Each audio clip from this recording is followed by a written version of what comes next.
Welcome everyone to the Woman Reinvention Project. My name is Vesna Herster, and today we're going to talk about careers and reinventing your career or landing the job that you love.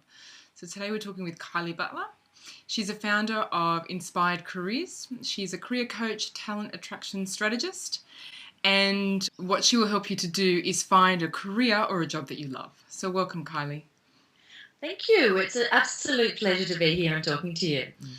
Okay, so before we kind of get into the nitty-gritty of, let's find work that we love or let's create more passion in our current job, you're running a couple of businesses, you have a family. How do you kind of make your life work? Like, how do you keep that balance and maintain that sense of self? Good question, because so much of, our success and our happiness does really come down to this initial how we treat ourselves, how we nourish ourselves. Even in giving people career advice, I really, where we start from is, who are you and where are you at in your life and what are you doing to nurture yourself and connect to your own why. So personally, I suppose how I stay on top of everything is I don't know if you've heard of the movement, the Hal Elroy movement, the Miracle Morning. I've heard the Miracle Morning. Yeah. So I've been doing this for quite a while, but I suppose every morning I get up earlier and dedicate the best part of an hour to getting clear about what I want to achieve in the day and also centering myself. So I wake up and do a combination of creative visualization, of affirmations, of meditation, and some exercise. And because I am an entrepreneur, and we had a quick chat before we kind of jumped on the call, I've got a lot of different things on the go. And kind of the way that I work as well is that I kind of do jump from one thing to the next. So every day I then think, okay, well, what am I going to do today that's going to get me closer to my goals? What's the one thing I'm going to do? So I suppose that's what I do on a daily basis. I also have my year kind of mapped out in terms of what I want to achieve. So I'm very clear on what my why is. Which is really important because when there's so much going on and so many different distractions, to be able to come back to, well, what is really important to me? Someone's screaming really loudly over here, or this appears to be urgent. So I have the year mapped out and then look at it on a monthly basis, and I have an accountability coach, and we check in with each other every month to just get kind of clear on our progress over the month, where we've kind of gone off task, where we've come back.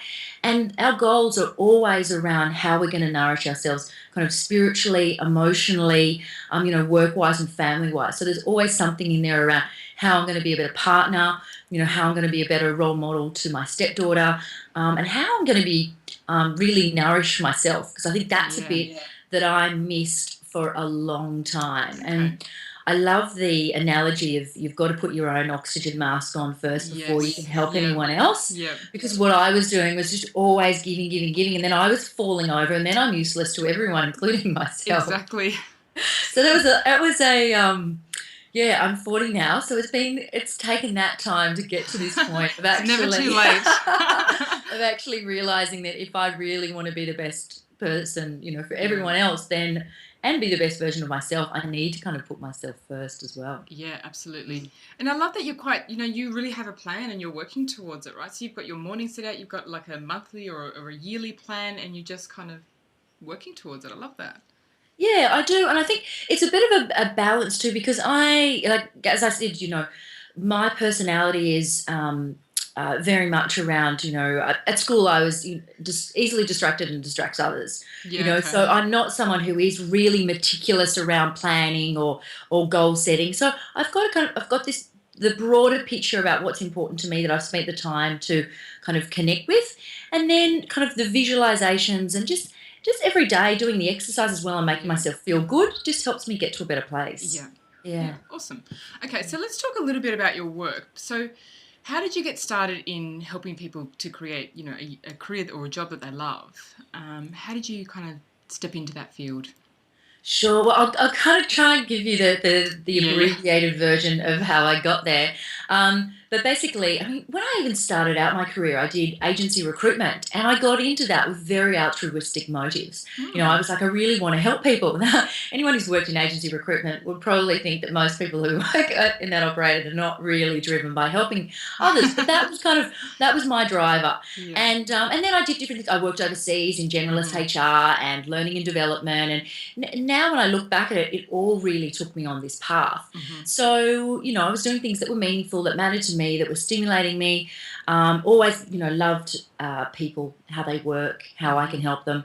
And then what happened is I was climbing the career ladder in an internal kind of senior HR and talent attraction role, and got to this stage where there was just a real values misalignment with what I was doing. Hmm. And, I thought to myself, well, how can I use my skills for good and not evil? Yeah, yeah. And then I decided to just combine all my skills. I thought, well, if I can teach businesses all these strategies on how they find the very best talent, and I know how the back end of careers sites work and what makes people stand out in an interview, well, I can apply those skills. So then I trained as a coach and went out on my own and did that. And now I divide my time. I still work with businesses to help them find the Hmm. best people to drive success in their organisation, which is great because I've still got those insights. And then, Yeah. work with people to help them get really clear on what drives them, what's going to make Hmm. them successful and happy, light them up from the inside, and then give them those really practical strategies around, how their CV will get picked, how they're going to stand out at an Yeah. interview. So, that's kind of taken me to where I am now. Yeah, really important skills. So Mm. let's go into that a bit more. So I know that you work with like a couple of different types of people, but who do you work with and what do you help them with? So I didn't set out on a mission to only help women, but it kind of has evolved that way. And I think also women often want to connect more to something, their purpose and more Mm. meaningful.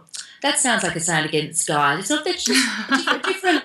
That's not how I mean to be at all. But No. it's, especially women later in life, once they have children, kind of Yeah. look their priorities shift, and it's about Mm. what's more meaningful Yeah. for them.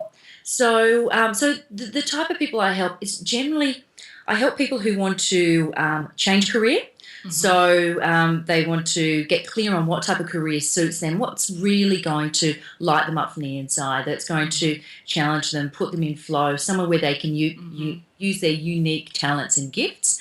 And I help them get clear on that. And then, as I mentioned, the practical application. And then other times there's people who are just who want to really get savvy with their job search. They know, they're a commercial finance analyst and they want to get another one of those jobs. Yeah. And so it's about, because the market's shifted so much now, so it's how they use LinkedIn, how they Hmm. articulate their proposition to the market, and really stand out and land the job. And then other than that, I do quite a bit and a few different initiatives about helping people just connect to finding the joy in what they do. So I'm Yeah. going to be kicking So off with some more important. initiatives later in the year. Yeah, you don't necessarily need to change your work. Sometimes Yeah. you do, but I think the important piece is to get clear on your values, what drives you, who you are, and what's important. And that can then be connected in what you do, or it can be, you need to find another opportunity to be able to Yeah. connect to that and fulfill yourself. I love that. Like when I was looking at your work, that's what I loved about it. Like, I mean, it's not a case of that you have to up and leave your job just Mm. because, it's not been feeling right for a while or whatever it is, but that, yeah, you can definitely find more meaning in it and find your joy within that current place without having to leave. Or maybe you do have to leave, but Mm. there's still that option where you can stay where you are and just kind of expand into that role, which I Yeah, think is, absolutely. And with the different programs that I run, there's, as I said, there's a very practical application, and yeah, how to use keywords on LinkedIn and all that kind of stuff, yeah, which is yeah. really powerful.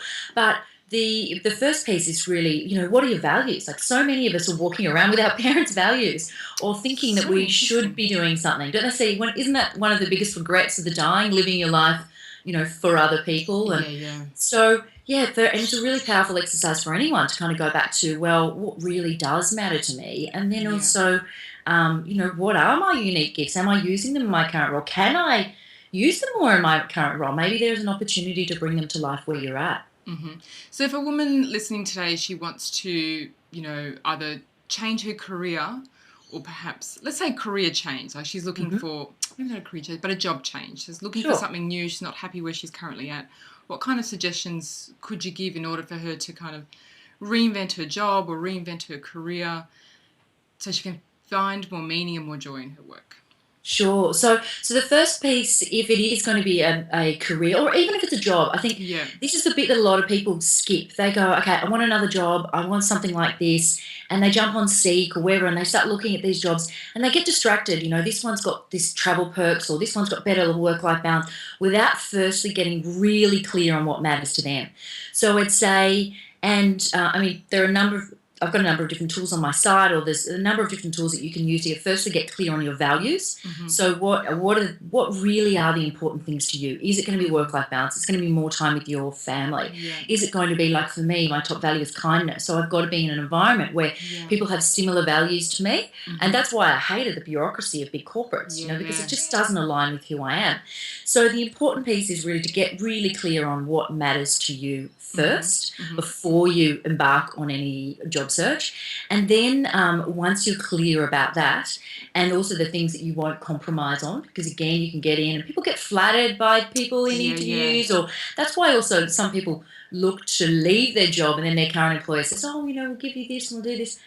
And nothing changes. They leave in Yeah. 6 months, but they were easily persuaded and taken away from the real motives why they wanted to leave in the first place. Anyway, I kind of digress here. But so firstly, But I think that's an important point, like to put down the things that are non-negotiable, things that you won't compromise on, and be quite firm with those and not bend. Absolutely, Mm. absolutely. And I think, when we're talking about women, unfortunately, I mean, there are challenges in our work environment. The glass ceiling is very much there. I've worked in places where there's a real, boys' club, but also women, unfortunately, sometimes don't own their own value and go into Yeah. bat themselves. So, there's a real combination. So I think, firstly, getting really clear on what matters to you and who you are. Then from there, it's easy to explore, your passions, that drives you, what puts you in flow. Then it's around articulating your proposition to the market. So, I mean, LinkedIn is the very best tool there. So, I mean, if you're really savvy on LinkedIn, then people will actually find you. The market's shifted so dramatically in terms of the way Wow. it works. Good jobs often don't make it to job boards. That's so Really smart interesting. organisations invest, and the progressive ones, the ones with the perks and the good leaders and the ones that you want to work for, understand more now the value of talent. And what they tend to do is HR has a seat at the table in terms of, at Yeah. the board. They have internal recruitment teams or internal HR that actually go out and seek online. So they understand, they do strategic workforce planning. They understand what kind of key skills, what kind of key people, what the culture of their organisation and who they want, and they go out to market. Before I went out on my own, I had 2 organisations that were headhunting me that had found me on LinkedIn. And it was so when I made the choice to go out on my own, I had a contracting opportunity already there with good money ready to go, because these people had found me on LinkedIn and we'd been having conversations for the course of a year. Yeah. Wow. So if people are really savvy, they've got a good LinkedIn profile, keyword rich, and all of those things, then they can also be found for opportunities. And they're missing out if they don't. So that's kind of the more, practical application. So first, clear who you are. Second, your personal proposition and leveraging LinkedIn. And then thirdly, having the confidence to go after, a job that is in line with your value. That's a really big part. And unfortunately, some of the limits that women that I suppose some of the things that limit women are the limits they put on themselves. Yeah. So, I mean, and there's a whole different assortment of things you can do to build up those confidence by surrounding yourself with the right people, being your own cheerleader, doing the self-talk, Yeah. But I Definitely. think they're the key things. And like with the LinkedIn kind of, jazzing up the profile and doing your keyword, like that sounds complicated. It does. Do you want to give you a really quick, like, kind of hack? Yeah. So three-part strategy. Yeah. Okay, so the first one is clickable headline. You have 120 characters where you can really neatly talk about kind of who you are in the market you serve. So if you're a real estate agent in Palm Beach, award-winning real estate agent servicing Palm Beach area, everyone knows exactly who you are and exactly what you do. Yeah. So, or if you like for me, it's career coach, talent attraction strategist, speaker, driving personal and business success. So it's very clear what I do and the value that I bring. So firstly is the clickable headline, and use the 120 characters. Don't use the default of your old job title. Second is a summary that speaks in the first person about your why. This is where you really engage with people around who you are, what drives you, and some of your accomplishments. And then thirdly, also making it visual. So you need to have a photo on there. Your profile is 6 times more likely to be viewed if you have a photo, so you're really missing out if you don't. And you can background images. They call rich media, it's images. Put images in with each of the different sites. It just makes it visually more appealing. People want to stay on there and they read.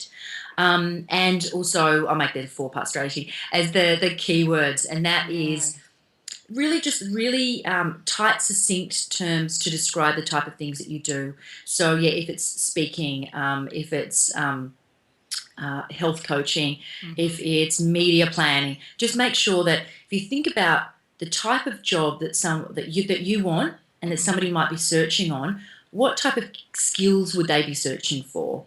Would they be searching for your industry experience, and also any accreditations or awards need to be on there as well, so that way you'll be found. Interesting. So that's kind of LinkedIn hacks. Yeah, that sounds good. I'm definitely going to incorporate them onto my LinkedIn profile, which I do nothing with yet.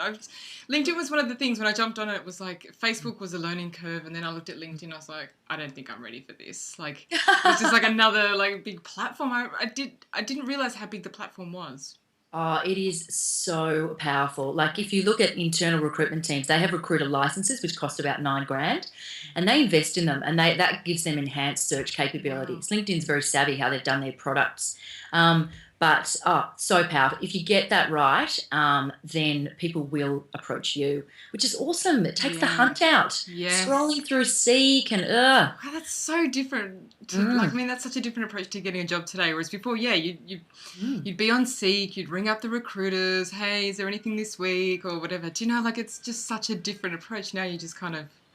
And it works so much better for both sides, because for the employers, what happens to them if they post a job up, now for 2 weeks, they're only going to get the candidates who are active in the market right now looking for jobs. Are they absolutely going to be the very best person for their role? Are they going to be the creative director that's going to drive their organisation forward and create new product?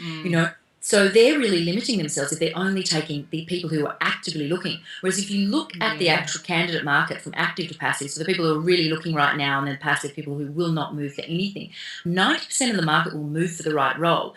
So what people, if the internal recruiters are good, they've got 90% of the market. Like that's where their ideal perfect candidate fit sits. So, and they also don't have to put a job up, be limited by the only people that happen to be looking right then, and then also have to respond to everyone that they don't want to give the job to. So it's much smarter to just go and try and search and find the right person. So interesting. It's so different. I didn't know that it had changed so much. It's fascinating. It's great.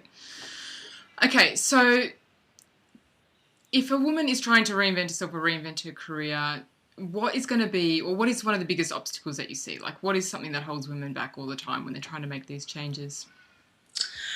As I mentioned before, unfortunately, it's the limits that they put on themselves. They're, the lack of confidence and self-belief. And I see lots of excuses. I see people will say to me, I've got this big gap on my CV and I can't explain it, or I work for a dodgy organisation, and how do I... Dodgy organisation. Yeah. Well, sometimes you work for organisations and the bosses are creeps, and then they leave it, and the person's left going, how do I explain why I left this organisation when I was only there for such a short amount of time, or this gap? But everything can be packaged up and positioned as you having stronger, ethics and morals, and that's why you moved on from this organisation. Or the reason that you contracted for so long was because you were unsure about exactly what type of job was going to be suitable to you, and you didn't want to commit to an employer until you knew exactly. So you've shopped around the market and now you know. And so there are a lot of people create a lot of excuses for themselves why they can't do it.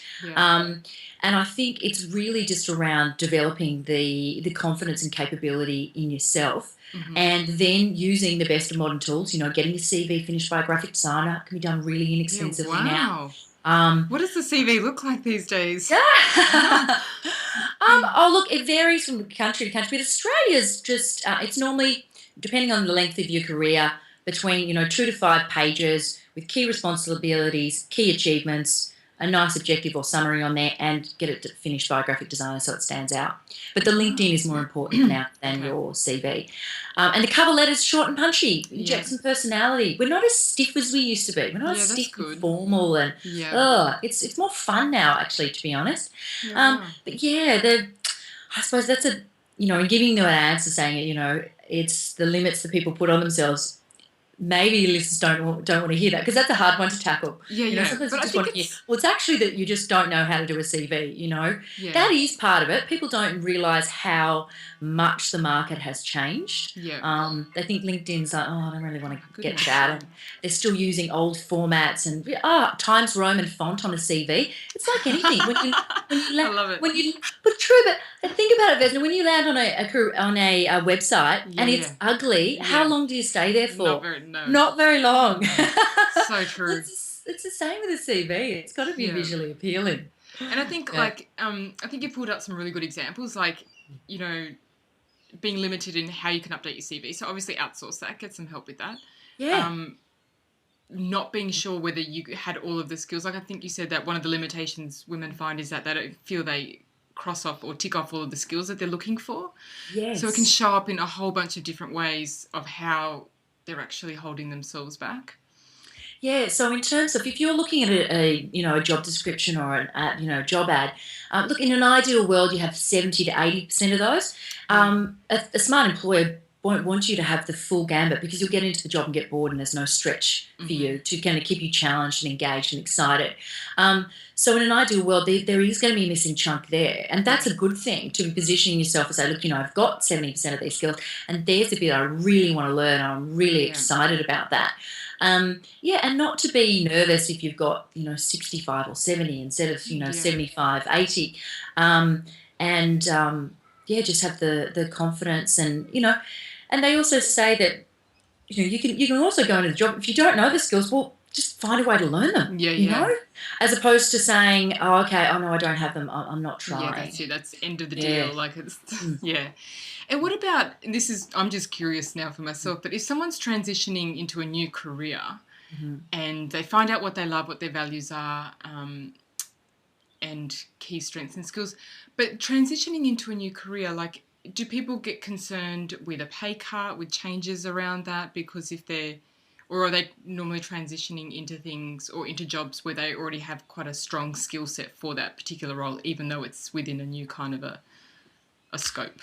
Well, now, thankfully, employers are getting what they're after has really shifted. So we used to really look for technical skills. So you needed to have certain coding skills or certain marketing skills or certain kind of, whether it's, brand marketing or whatever. Now, in particular jobs, you still have to have a certain level of experience and, maybe worked on a certain level of client. So there still is those requirements there, but we're putting more and more value on the core competencies that people have and the cultural fit. Okay. So if you have the core competencies, so again, I mean, it's hard without talking about a specific role, but core competencies being things like, inspirational leadership skills, change management skills, analytical capabilities, commercial acumen.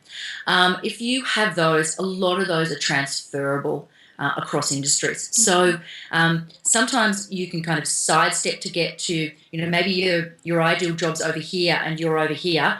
You can leverage your current experience, move here and here without doing without going backwards in salary at all. Okay. Sometimes if you do need some more skills, you will need to take a step backwards. But we often, I mean, even the whole idea of the career ladder this one way is a very old-fashioned idea. It's more like the jungle gym now, and you climb, you go across here and you cross here and you cross here, and so the whole way that we move around our careers, and people see it as a positive thing, people having kind of broader experience and doing different things. So that's not the same in every industry. There are some places where, it's about technical skill. If you don't have a certain coding skill or whatever, then you're not going to get the job. But we're more and more focused on, we can teach people the skills, but they've got to have the attitude. So one of the things I'm always looking for when I'm conducting interviews, which is not so often these days, but is self-awareness and learning agility. So if people can demonstrate things like that in an interview, then the employer, any employer who's looking at them for the longer term will Yeah. go, great, I just want to get this smart, savvy, self-aware person who can learn and progress with a winning attitude, and then and take them from there. Yeah, awesome. Yeah. So there's so many different kind of options. Like, to be honest, I had no idea that there was a lot of variety out there in terms of, finding a job that you love or changing careers and all of those kinds of things. I mean, the way I remember the marketplace is that it was quite rigid, right? If it wasn't in your job description what it actually said and it didn't match that new job, then it wasn't a fit. It felt so pretty much pigeonholed into that. Yeah, well, But there's, how I much mean, that changed? still does happen, but certainly not as much as it used to. That's where sometimes also people get frustrated with working with recruiters because, and this is also, recruiters also tend to work in a different industry, in specific industries. So if you go to a recruiter who works in the digital marketing space, and you say, you know what, I've been working in digital marketing, but I think I'm going to branch out and I want to do something else. Their clients are all in digital marketing. Yeah, true. And they're just kind of trying to tick their clients, giving them a job description, and they're trying to find someone who matches as closely to it. Yeah. Again, if they work with more progressive employees, they're going to know that you're the right personality fit for a team or the right cultural fit. That's where they can help you. Maybe you won't tick the boxes in experience, but they can help you get there. So there is still some of that, but certainly a lot less than there used to, thankfully, because it's such a limited way of thinking. Like years ago, I remember people used to put, for like secretarial roles, how fast you could type. Yeah. If you couldn't type at 55 words a minute, you're out. Isn't that crazy that someone would miss out on a job because of 5 words per minute? But their organisational skills were incredible. Their presentation was impeccable. They did so much for the brand because of the way they held themselves. Craziness. Yeah. So thankfully we're moving away from that. Thank goodness. And it sounds so much more exciting as well. Like just the different options, like LinkedIn allowing you to kind of update, put your profile out there and to be hunted for you, to have that work kind of done for you. I think that's amazing. Yeah, and even with CVs these days, like you have a few different versions. There's nothing wrong with that. I mean, they've all got to be completely true, but you can change the focus. Yeah, of course. Like your roles, obviously, most roles are very rarely just purely one thing. Correct, just purely data entry. It could be a combination of account management and business development and product development. And so, for a different role, you can just kind of change. You can tweak around where those points sit in your CV and the cover letter as well. Yes, awesome. And so much is around cultural fit as well, which is great because that comes down to the core values of the business and your core values as well. Yeah, that's so much more human than just a job description. Awesome. So if people want to find out more about your work and follow up with you, where can they go? Yes, so they can go to inspiredcareerscoaching.com.au. So that's careers with an S. And I've got, if people just want to, punch in their email on the front page there in the subscription box, I've got a whole lot of ebooks that I send out around confidently landing a job, around a lot of the things that we've talked about. Got my podcasts are on there as well. So that's a really easy way for people who are pretty time poor if they want to upskill or get clear on their career vision or whatever. There's a whole bunch of resources on there as well. Awesome, beautiful. Thank you for your time today and your wisdom. I will definitely be updating my LinkedIn profile. But I tell you what, that's as much as I would do. I think I would just outsource the rest of it. But I love the idea of it and everything that you shared today. There was a lot of content there. I should have said to everyone to get a pen and paper before we started, but anyway, they can go back and listen to it and write some notes. It was actually there is now, if you in the Inspired Careers site, there is a LinkedIn guide, but I've got another standalone site as well, which is standoutlinkedinprofiles.com. Okay, so maybe I'll put both of the links below this video so people can have a look at both of them and follow up with you. Okay. Beautiful. Okay, well, thanks for your time. Great talking to everyone. Yeah, thank you so much. Bye-bye. Pleasure.